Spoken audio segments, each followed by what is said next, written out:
सुर्खियों में। नमस्कार, हमारे खास कार्यक्रम सुर्खियों में आपका स्वागत है। आज के इस अंक में हम बात करेंगे संस्कृत भाषा की प्रासंगिकता के बारे में।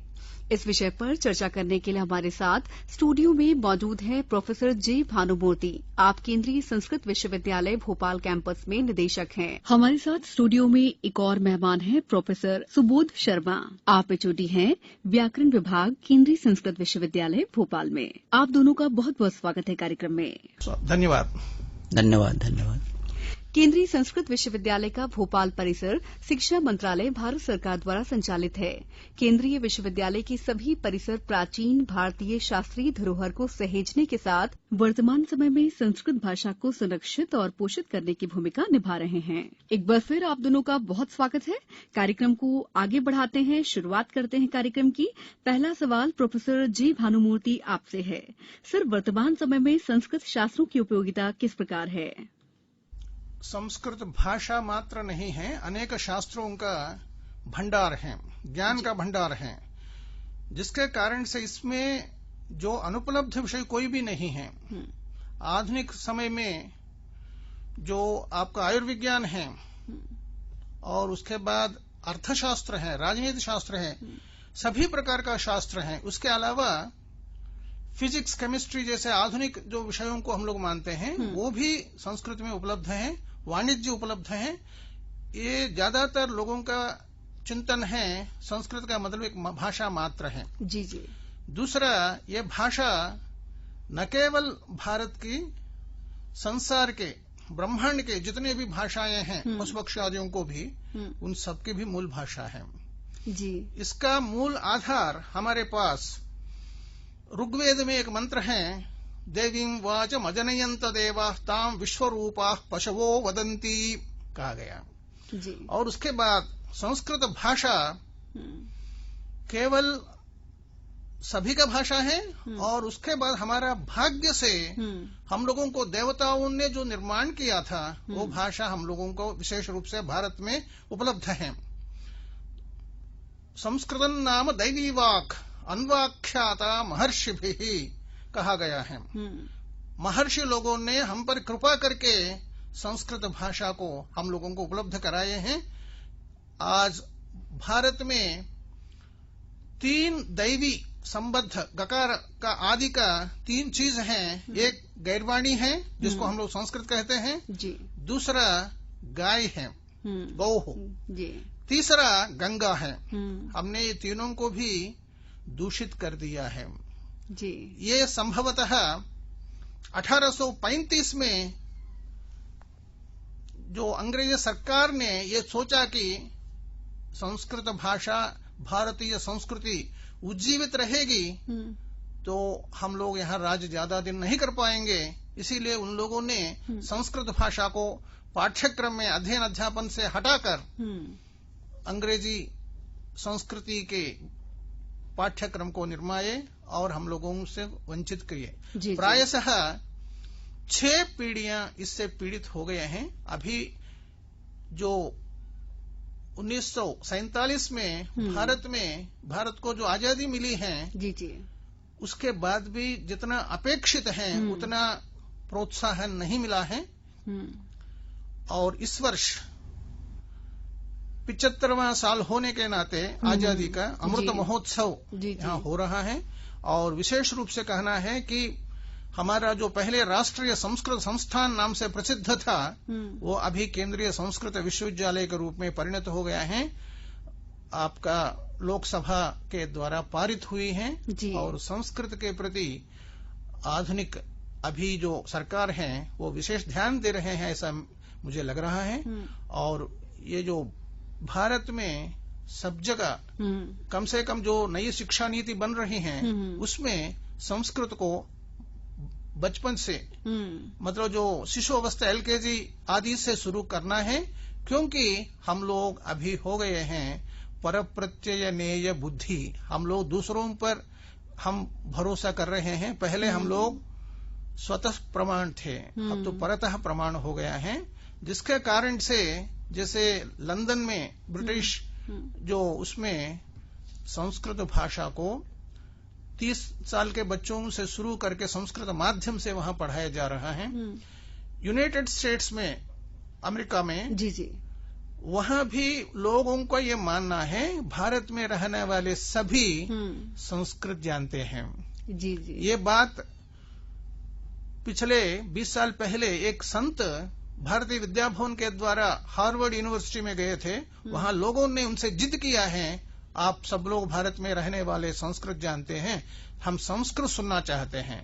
किंतु आधुनिक संत लोग संस्कृत से ज्यादा अंग्रेजी जानते हैं। उन्होंने कहा है कि मैं अंग्रेजी में बोलना चाहता हूं। उन्होंने कहा है कि अंग्रेजी हम भी जानते हैं, हम संस्कृत सुनना चाहते हैं। तब उन्होंने कहा है कि मैं संस्कृत में तो बोल नहीं पाता हूं, किंतु संस्कृत के कुछ श्लोक सुनाऊंगा। ऐसा करके उन्होंने भगवत गीता के कुछ श्लोक सुनाए थे। और संस्कृत भाषा आधुनिक सभी भारतीय भाषाओं को प्रपुष्ट करने के लिए, परिपुष्ट करने के लिए अत्यंत उपयुक्त है। और आपका मानसिक रूप में, शारीरिक रूप में, स्वास्थ्य वर्धन में, बुद्धिवर्धन में संस्कृत भाषा एकमात्र ऐसा साधन है जिसके कारण से हम लोग यदि भारत की उन्नति चाहते हैं, सभी भारतीय लोग संस्कृत पढ़ें, संस्कृत के चिंतन करें और संस्कृति को आगे बढ़ावें। प्रोफेसर जे भानुमूर्ति सर ने संस्कृत विषय की उपयोगिता पर और उसकी प्रासंगिकता पर अपने विचार व्यक्त किए हैं। प्रोफेसर सुबोध, मैं आपसे जानना चाहूंगी, जैसा कि प्रोफेसर जे भानुमूर्ति ने कहा है कि हम 6 पीढ़ी पीछे चले गए हैं, तो इस संदर्भ में आगे बढ़ने के लिए विभाग द्वारा किस तरह के प्रयास किए जा रहे हैं? संस्कृत भाषा, जैसा कि सर ने अभी बताया, केवल भाषा मात्र नहीं है। यह हमारी संस्कृति है, हमारी आत्मा है, हमारी पहचान है, भारत की पहचान है जी। और यह भाषा, जैसा कि हम लोग सबसे प्राचीन वेदों को मानते हैं, ये उस समय से या उससे भी पूर्व से भाषा चली आ रही है। जी। और इस भाषा की, जैसा कि अभी सर ने बताया, बीच में 6 पीढ़ियों से ये दबी हुई है। जी। लेकिन भारत सरकार ने इसके उन्नति, पुनः उत्थान के लिए प्रयास प्रारंभ किया है, जिसके फलस्वरूप 1974 में ये राष्ट्रीय संस्कृत संस्थान की स्थापना हुई, जो कि 20 अप्रैल से केंद्रीय संस्कृत विश्वविद्यालय बना है, जिसका मुख्यालय दिल्ली में है।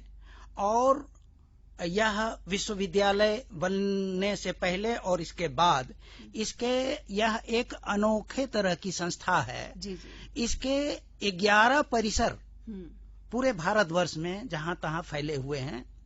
सरकार ने इस भाषा को फैलाने के लिए इस केंद्रीय संस्कृत विश्वविद्यालय की स्थापना की और इसमें विभिन्न शास्त्रों की पढ़ाई होती है।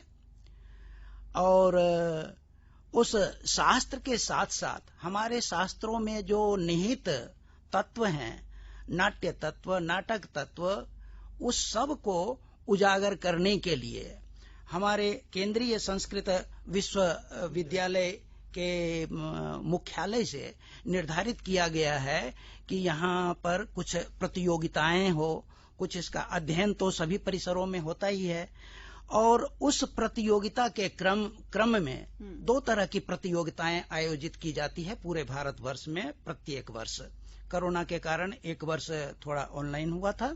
इस बार पुनः सरकार ने प्रतियोगिता प्रारंभ की है, जिस क्रम में अभी भारतवर्ष में पूरे फैले हुए 12 कैंपस में से 11 कैंपस अभी नाट्य स्पर्धा, जो कि अपने ही इस भोपाल में केंद्रीय संस्कृत विश्वविद्यालय भोपाल के निगरानी में यह संपन्न हो रहा है, जिसका स्थान चयन किया गया है प्रशासनिक भवन।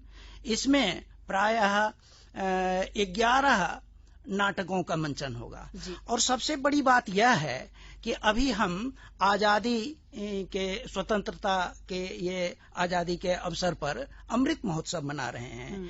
इस अवसर पर हमारे माननीय कुलपति श्रीनिवास वडखेड़ी जी ने एक ऐसा नाटक का मंचन प्रारंभ किया है, ऐसे नाटकों की प्रतियोगिता का प्रारंभ किया है जिसमें केवल स्वतंत्रता परक 11 नाटक कुल खेले जाएंगे और उस 11 में से प्रथम, द्वितीय, तृतीय यह उसमें निर्णय लिया जाएगा। और अब इसमें क्या है, प्रतियोगिता के माध्यम से छात्रों में कुछ उस तरह की भावना जगती है, तैयार करते हैं। हमारे सभी छात्र उसमें पूरे के पूरे संस्कृत में नाटक खेलेंगे, संस्कृत के वाक्यों से रहेगा। जैसा कि आम लोगों में है कि संस्कृत वाले की स्वतंत्रता इसमें कोई भूमिका नहीं है, वैसी बात नहीं है। इसी को दर्शाने के लिए हमारे कुलपति ने इस बार 11 जो नाटक की स्पर्धा यहाँ पर शुरू की है वो सबके सब स्वतंत्रता का है। बल्कि यदि हमसे पूछा जाए तो स्वतंत्रता के लिए प्रथम बीज का आरोपण करने वाले ये संस्कृत वाले ही हैं। इन्होंने 1937 में ही हमारे इस देश को आजाद करके घोषणा कर दी थी। तो इस प्रकार से आप यह कह सकते हैं कि संस्कृत वह एक भाषा है, भले ही इसको 6 दशकों से दबाया गया हो, लेकिन यह वह भाषा है। जैसे दूर्बा, दूब, घास को हम कितना भी नष्ट कर दें वह नष्ट कभी भी नहीं हो सकता है, वह पुनः परिवेश पा करके, जल पा करके, पानी पा करके पुनरुत्थित हो जाता है। उसी प्रकार से यह हमारी संस्कृत भाषा है। और इसकी प्रासंगिकता के विषय में मैं यदि संक्षेप से कहूं तो दुनिया केवल सुख के पीछे दौड़ती है जबकि उसके हाथ में सुख दुख नहीं है। यदि केवल हमारे हाथ में ही सुख दुख होता तो राम के जीवन में, कृष्ण के जीवन में या युधिष्ठिर के जीवन में कभी कोई दुख आता ही नहीं, लेकिन फिर भी सुख के पीछे दौड़ते हैं। हमारी संस्कृत भाषा उसको दर्शाती है, उसको समझाती है कि सुख केवल यह नहीं है। जब तक तुम्हारी आत्मवृत्ति पर संतोष नहीं होगा, जब तक तुम संतोष चीज को नहीं अपनाओगे, जितना जो प्राप्तव्य है कर्म में केवल अधिकार रखो, जो कि हमारी गीता कहती है कर्मण्येवाधिकारस्ते मा फलेषु कदाचन। तो इस प्रकार से यह संस्कृत हमें दर्शाता है अच्छा कर्म करो, सुख के लिए हम एक दूसरे को प्रताड़ित मत करें। तो इस प्रकार से यदि हम इस संस्कृत के निहित तत्वों को इस भारतवर्ष में यदि लाते हैं तो निश्चित रूप से आज जो यह पूरे जगह पर आतंकवाद फैला हुआ है उसमें शांति आएगी। तो इस प्रकार से संस्कृत की हम प्रासंगिकता को जान सकते हैं। बिल्कुल सर ने बड़े अच्छे से संस्कृत भाषा की प्रासंगिकता के बारे में हमें बताया है। सर एक और सवाल मेरा ये है कि जैसा कि आपने बताया कि संस्कृत में गणित, व्याकरण, बहुत सारे विषय हैं, तो संस्कृत भाषा की वैज्ञानिकता किस आधार पर है? संस्कृत में बहुत सारे विज्ञान हैं, उसको केवल 2 बातों पर मैं बता दूंगा। जैसे केमिस्ट्री में है, रसायन शास्त्र में हम लोग बादल को देखते हैं, बादल कैसे बनता है वो रसायन शास्त्र में बताया गया है। किंतु कालिदास ने बहुत आसानी से मेघदूत काव्यों में बताया गया है, धूमज्योति सलिल मरुताम सन्निपातः कहा गया है। धूम का मतलब धुआं, ज्योति ही अग्नि, सलिल पानी, मरुत वायु, इस प्रकार का इनका मिलने से आपका बादल बनता है बहुत आसानी से। मैं इसका किसी आधुनिक रसायन शास्त्री से मैं पता लगाया, उनसे पर्टिकुलर मॉलिक्यूलर्स क्या हैं, तो उन्हें ये बताया था कि यही है। तो कालिदास ने अपना मेघदूत में इतना सरलता से बताया। दूसरा, ज्यादातर आजकल आधुनिक समय में बड़ी समस्या यह है कि मानसिक असंतुलन का अनुभव हम लोग कर रहे हैं। जी। और ये क्षणे रुष्टः क्षणे तुष्टः अव्यवस्थित चित्तानाम प्रसादो भी भयंकर। कभी 1 मिनट में आपसे आके कहेंगे हाँ जी आपके लिए मैं ये करूंगा वो करूंगा, दूसरे मिनट में नहीं ये सब मेरे से नहीं हो पाएगा। कारण क्या है? इसका भगवत गीता में बात कही गई है, जो साइकियाट्री कहते हैं हम लोग, मानसिक चिकित्सा शास्त्र, उसके संबंध में आदमी क्यों पागल होता है उसके बारे में बताया है। संगात संजायते कामः, कामात क्रोधो विजायते, क्रोधात् भवति सम्मोहः, सम्मोहात् स्मृति विभ्रमः, स्मृतिभ्रंशात् बुद्धिनाशः, बुद्धिनाशात् प्रणश्यति। मैं चाहूंगी कि आप हमारे श्रोताओं को उसे हिंदी में भी बताएं ताकि बता दूंगा जी। संग से मतलब स्त्री पुरुष हो या किसी भी विषय के प्रति हम लोगों का संग जब होता है उससे क्या होगा, हमारे मन में एक इच्छा जागृत होती है। इच्छा जागृत होने पर, वो पूरा नहीं होने पर हम लोग गुस्सा आता है। गुस्सा आने पर हम लोगों का मोह, सम्मोहित हो जाते हैं। गुस्सा के बाद आदमी जो है क्या कर रहा है क्या नहीं कर रहा है उसको पता ही नहीं चलता है। सम्मोहात स्मृति विभ्रमः, जब आपको सम्मोहित हो जाते हैं मतलब मोह आपको आवरण कर देता है, फिर आपका जो है स्मृति जो है खत्म हो जाती है। स्मृति भ्रंशात् बुद्धिनाशः, आप सद विवेक, क्या करना चाहिए क्या नहीं करना चाहिए इसको निश्चय करने की क्षमता हमें खत्म हो जाती है। बुद्धिनाशात् प्रणश्यते, वो पागल हो जाता है। इसीलिए हम लोगों का शुरुआत में ही हम लोगों को ये रोकना है किसी चीज के प्रति बहुत ज्यादा आकर्षित होकर या उसमें नहीं मिलने पर गुस्सा करना आदि हम लोगों को छोड़ना चाहिए। एक बहुत बड़ा शिक्षा हमारे लिए भगवत गीता ने दिया, न केवल एक ही मात्र, अनेक विषयों, जैसे आजकल हम लोग ज्यादातर लोगों का आर्थराइटिस है, आर्थराइटिस में पीड़ित हैं। यदि आधुनिक जो ऑर्थोपेडिक सर्जन से आप पूछेंगे वो उत्तर नहीं दे पाता है क्यों होता है। किंतु हमारे यहाँ आयुर्वेद में स्पष्ट बताया गया है कि क्यों होता है।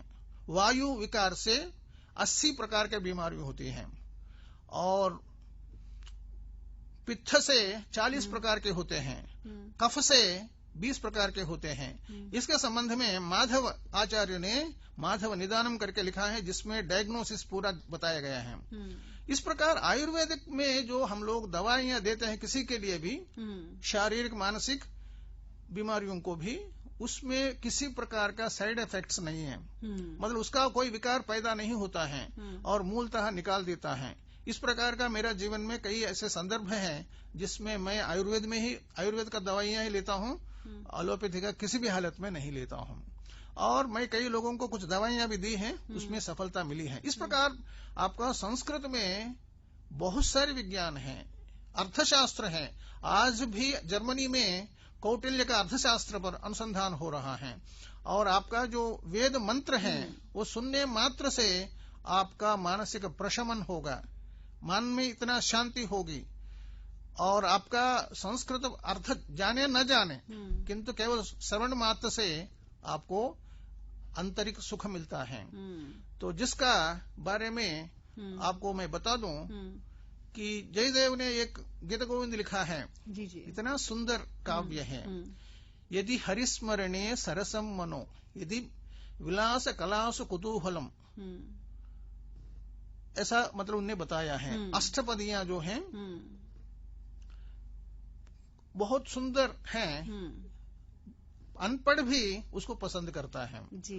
तो इस प्रकार का भारतीय संस्कृति और भारतीय संस्कृति में जो निहित बहुत सारे विज्ञानों को हम लोग एक प्रकार से दूर हैं। और आधुनिक समय में मैं अंग्रेजी भी पढ़ा था, अंग्रेजी साहित्य भी पढ़ा था, जैसा कीट्स है, मिल्टन है। मिल्टन का मैं अभी इस बीच में एक बार पैराडाइज लास्ट पढ़ा जी। उसमें कोई खास बात नहीं है। श्रीमद् भागवत में जो परीक्षित के संबंध में जो सांप डसता है वही उसको मूल लेकर इन लोगों ने हम लोगों को ठगा है कि पैराडाइज लास्ट बहुत बड़ा काव्य है, एपिक पोएट्री। किंतु हमारा दुर्भाग्य है भारत में हम लोग अंग्रेजी को आज भी उसको बहुत महत्व देते हैं, अंग्रेजी अध्यापक को, अंग्रेजी बोलने वालों को महत्व देते हैं। किंतु हमारा दुर्भाग्य है संस्कृत ना मधुर भाषा है, सुंदर भाषा है और देव भाषा है और हमारा जीवन को आगे बढ़ाने के लिए, हमारा जीवन में किसी भी समस्या को उत्तर पाने के लिए वो अत्यंत उपयुक्त है। बिल्कुल, आपने लेकिन यहाँ पर एक बड़ा सवाल खड़ा कर दिया है कि ये इतनी मधुर भाषा है और हमारी प्राचीन भाषा है। सवाल ये है कि इसे कैसे लोकप्रिय बनाया जाए ताकि आम बोलचाल की भाषा में भी लोग इसका प्रचार हो, लोग बोले एक दूसरे से। ऐसा कैसे संभव हो सकता है? ऐसा है, हम लोगों का मानसिकता बदलना है सबसे पहला जी। क्योंकि यदि आप संस्कृत भाषा जानते हैं तो हिंदी बहुत अच्छी आप समझ सकते हैं। भारतीय भाषा जैसा उत्तर दक्षिण की भाषाएं हैं उसमें भी 80% मतलब 80% शब्द हैं, चाहे मलयालम हो, आपका तेलुगु हो, कन्नड़ा हो। तो इसीलिए हम लोगों का मन में जो एक आत्महीनता की भावना है, इंफीरियरिटी कॉम्प्लेक्स, अंग्रेजी उत्कृष्ट भाषा है जो हमारे लॉर्ड मैकाले ने पैदा किया था, वो हम लोगों को छोड़ना है। और हमारा भारत की भाषाओं के प्रति सबसे पहला हम लोगों के मन में जागृत हो जाए और उसके बाद संस्कृत पढ़े तो कई भाषाओं को आप प्रखर विद्वान बन सकते हैं जी। और मेरी मातृभाषा तेलुगु है, किंतु मैं हिंदी जैसा आप लोगों से बोल रहा हूँ उसमें शायद आपको ये महसूस नहीं हो रहा होगा कि मैं हिंदी नहीं जानता हूँ। तो संस्कृत मूल कारण है। संस्कृत मैं जम्मू में भी रहा, कई जगहों में रहा, तो लोग पसंद करते हैं। सबसे पहला संस्कृत पढ़ने से आपका जो उच्चारण है वो सुंदर, स्पष्ट, मधुर हो जाता है और उसके बाद आपकी शब्दों का जो कोश है उसमें इतनी वृद्धि होती है कि आप आसानी से आपका मुख से शब्द निकलता है। एक दिन मैं ट्रेन में सफर कर रहा था, एक आदमी मेरे से कहा कि सर आप क्या करते हैं? मैं कहा कि मैं संस्कृत का पंडित हूँ और अमुक जगह प्रोफेसर हूँ।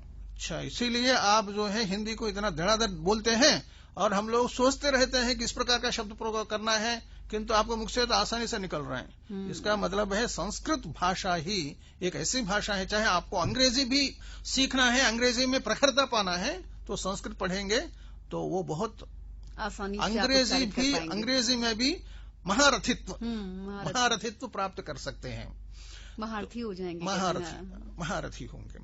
तो उसमें सबसे पहला मैं आपको ये बता दूं, एक मेरा जान पहचान के व्यक्ति थे, उनका नाम नहीं लूंगा जी। वो मिल्टन पर वो लंदन जाकर वहां अंग्रेजी पढ़े MA और मिल्टन पर PhD कर रहे थे, किंतु उनका उसमें गति नहीं थी, मतलब उतना वो समझ नहीं पाते थे। किंतु उनका मामा जी थे जो संस्कृत विद्वान थे, उनके पास जाकर कहे मामा जी मिल्टन का मुझे समझ में नहीं आ रहे हैं, तो कहा कि ते ले आओ देखता हूं एक बार। तो उनने कह दिया और उन्हें अपना थीसिस लिख लिया, एक डिक्टेशन देते रहे, वो लिख लिए। उसके बाद वो प्रोफेसर भी बन गए, वाइस चांसलर भी बन गए। इसीलिए संस्कृत का जो एक असाधारण अनमोल रत्न है जिसको हम लोगों ने अनादर भाव से देखा है और विदेशी लोग वो लेकर, जैसा कोहनूर वज्र को जिस प्रकार हीरा को ले गए, उसी प्रकार संस्कृत का मैन्युस्क्रिप्ट्स हैं या बहुत सारे ग्रंथ हैं लेकर गए और भारत में आकर बनारस में, कलकत्ता में, बेंगलुरु में आदि जगहों में बैठकर वो संस्कृत पढ़कर उसको अंग्रेजी में अनुवाद करके हम लोगों को बेवकूफ बना रहे हैं और हम लोगों के सामने वो प्रस्तुत करते हैं कि ये तो जी। आप लोग कुछ नहीं कर पाए, हमने किया है। वो अंग्रेजी में आने के बाद संस्कृत विद्वान लोगों को पता है भी अंग्रेजी नहीं होती है, इसीलिए वो लोग सोचते ठीक है उन्हें महागे। इस प्रकार हम लोग पहले स्वतः प्रमाणवादी थे, मतलब हम जैसा वेद है स्वतः प्रमाण है, उसी प्रकार हम लोग अपना चिंतन से वो निश्चय करते थे। अब हम लोग जो है दूसरा जो कहता है, कालिदास कहता है संतः परीक्षान्यतरत भजन्ते मूढ़ः परप्रत्ययनेय बुद्धि। मूढ़ लोग, मूर्ख लोग जो हैं दूसरी की बातों का सुनकर उस पर अमल करते हैं जी। किंतु जो बुद्धिमान है कोई भी कुछ भी बोल दे वो अपना आप उस पर चिंतन करके अपना निर्णय लेता है। किंतु अभी पिछले कई वर्षों से 185 वर्षों से हम लोग परतंत्र हैं। यद्यपि 75 साल इस बार आजादी का अमृत वर्ष मना रहे हैं जी। फिर भी हमारा मानसिकता में जब तक परिवर्तन नहीं आता है तब तक हम लोग गुलाम की तरह अमृत वर्ष का अमृत वृष्टि जो संस्कृत से होता है उसका भी लाभ हम लोग नहीं ले पाते हैं। फिर भी इस बार जो हमारे यहाँ 11 नाटकों को संस्कृत माध्यम से और भारत के जो आजादी में उन लोगों ने भाग लिया है जी। संघर्ष किया है, कई लोग अपना प्राण भी निछावर किए हैं, उन लोगों का संस्मरण में यहाँ हम लोग 11 नाटक यहाँ मंचन करवा रहे हैं, जिसको देखकर मैं संभवतः सोचता हूँ कि भारत के लोगों का परिवर्तन अवश्य होगा मानसिक रूप से। बिल्कुल बिल्कुल। तो अब आजादी के अमृत महोत्सव पर विश्वविद्यालय द्वारा जो ये नाटक 11 नाटक प्रदर्शित किए जाएंगे, साथ ही सर बात करेंगे प्रोफेसर सुबोध आपसे कि किस तरह के कोर्स और विश्वविद्यालय द्वारा चलाए जा रहे हैं। हमारे इस केंद्रीय विश्वविद्यालय के द्वारा विभिन्न तरह के कोर्स चलाए जा रहे हैं, जिसमें मुख्यतया साहित्य, व्याकरण, दर्शन में भी वेदांत दर्शन, मीमांसा दर्शन, न्याय दर्शन, इस तरह के कर्मकांड और व्याकरण। तो व्याकरण में क्या चीज है, देखिए यह भाषा विशालतम भाषा है। जी जी। तो इसके व्याकरण भी विशाल हैं। आपके हमारे अंग्रेजी में 26 लेटर होते हैं, यहाँ पर उसके सीधे दुगुना से भी ज्यादा है। 63 चतुष्ठी व वर्णा शंभु मते मता, 64 या 63 या 64, उसका विस्तार से मैं अभी नहीं बतला रहा हूँ। तो इस प्रकार से है। और यह सोच लीजिए कि केवल यह एक ऐसी भाषा है जिस भाषा में ग्रामर से एमए किया जाता है। संसार की कोई भी ऐसी भाषा नहीं है जिसमें एमए से केवल ग्रामर में किया जाए। तो यह है इसकी विशेषता। इस ग्रामर में केवल 4000 सूत्र है, जिसके आधार पर दुनिया के सारे तरह के वैदिक या अवैदिक जितने भी संस्कृत के शब्द हैं वो बनाए जाते हैं। इसके लिए महर्षि पाणिनि जी का व्याकरण अभी चलता है, जिसमें से हम मूल रूट धातु, जिसको 2100 धातु है, उस 2100 से लाखों का लाख शब्द बना सकते हैं। संस्कृत अंग्रेजी के डिक्शनरी में जाएंगे तो उसके बहुत कम शब्द हैं। इनके एक ही शब्द से अनेक शब्द बनेगा, उसमें केवल एक प्रत्यय जोड़ते जाते हैं हम। शक्त, शाक्त, शाक्तिक, राष्ट्र, राष्ट्रीय, अद्यतन, इस प्रकार से अनेक प्रत्यय जोड़ करके इसमें महत्तम बनता जाता है। तो इस प्रकार से इस भाषा की विशालता और उसको देखते हुए इसमें, जैसा कि अभी सर ने बताया कि इसमें कोई ऐसी चीज नहीं है जो चीज नहीं है, जिसने मतलब ये महाभारत के लिए कहा गया है, यदि हास्ति तत्सर्वत्र यन्ने हास्ति न तत्क्वचित्। मतलब जो इसमें है वही सब जगह है, जो इसमें नहीं है वो नहीं है कहीं पर। धर्मे च अर्थे च कामे च मोक्षे च पुरुषार्षभ। जी जी। यन्ने हास्ति नहीं, यन्नेहास्ति न तत्क्वचित्, इस प्रकार से मतलब उसमें कहा गया है कि जो इसमें नहीं है वो नहीं है। वास्तविकता यही जो है वही है, वो वास्तविकता है। अब इसमें जो जितना जानता है, तो जैसे व्याकरण का हुआ, उसमें केवल एक नहीं, एक ही सूत्र का मान लिया जाए, पाणिनि जी ने केवल इको यणचि लिखा है, 4 अक्षर है इसमें, इकाहा याण अची 6 अक्षर है। लेकिन जब इसकी व्याख्या करने लगते हैं तो वो जिसकी जैसे कि कंप्यूटर की कोई इयत्ता नहीं है, उसमें जितना जो जानता है उतना उस तरह से निकाल सकता है। तो संस्कृत भाषा एक उसी तरह से है, वो जो जितना इसमें परिश्रम कर सकता है वो उतना इससे ले सकता है। धर्म, अर्थ, काम, मोक्ष सारे का यह देने वाला है। कामशास्त्र पर एक वैज्ञानिक रूप से वात्सायन ने बनाया है। पूरा संसार में कहीं भी किसी भी भाषा में नहीं है। अर्थशास्त्र है कौटिल्य का, बिल्कुल। धर्म का संबंध है, इतना लंबा चौड़ा किताब है ही अपना। और मोक्ष शास्त्र भी है, जैसा आपका आदि शंकराचार्य जी का। तो वाकई हम कह सकते हैं कि संस्कृत हमारी प्राचीन भाषा तो है ही, साथ ही प्रासंगिकता जो है उसकी वर्तमान समय में भी लगातार बनी हुई है। और उम्मीद करते हैं कि जिस तरह से सरकार द्वारा प्रयास किए जा रहे हैं, उससे भाषा का और विकास होगा और लोकप्रिय भी होती चली जाएगी। एक ही बात मैं बताना चाहता हूँ, बिल्कुल। जैसे मैंने आपको शुरू में बताया था कि संसार में रहने वाले सभी प्राणियां संस्कृत बोलते हैं। जी। भाषा शास्त्री लोग कहते हैं मदर, फादर आदि शब्द हैं, इसीलिए हमारा भी भाषा जो है संस्कृत से बना है। ये बात सच है। किंतु जो जानवर हैं, गाय का बछड़ा है, क्या बोलता है? अम्बा करके बोलता है। अम्बा शब्द संस्कृत है। कौवा है, अत्यंत नीच जो कौवा है, कह बोलता है।